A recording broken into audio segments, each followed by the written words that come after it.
Today's educational moment, we're going to continue talking about the Paschal candle. Now, last week, we talked about how Paschal means Easter, so you might hear also Paschal lamb in reference to Jesus, so that's Easter lamb. And we talked a little bit about some of the symbolism. I'm going to come back over to the candle. And if you ever miss one that you're just really interested in hearing, I post most of my educational moments on our Facebook page. Today I want to talk about a few more characteristics of the Paschal candle. And the first is that the Paschal candle is supposed to be very large. In fact, sometimes even ridiculous in size.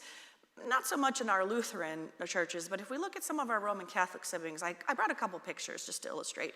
The first one, you might see right in the middle of that picture, that's their Paschal candle, referencing there's a person below.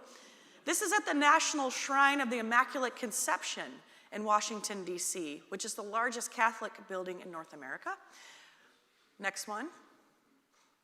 They're on ladders to light this one. This is the priestly fraternity of St. Peter in Rome. It's a very traditional society of Roman Catholics, and that is their Paschal candle. So yes, it's supposed to be big. It's also supposed to be on the altar for the season of Easter, so that's why we have it up here, and lit as much as possible between Easter and Pentecost.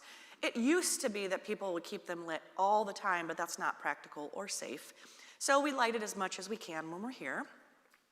And then after Pentecost, we move it back to the baptismal font where it has its home for the rest of the year. We light it for baptisms, we light it for funerals, and many times if there's a coffin or ashes, we put it near the table. So yesterday we had it closer for Chauncey Schmidt's funeral to where his ashes were.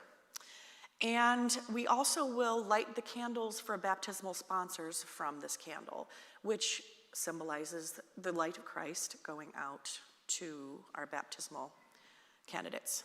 So it's a little bit more. We're going to keep talking about it. There's a lot to it. That's a little bit more today.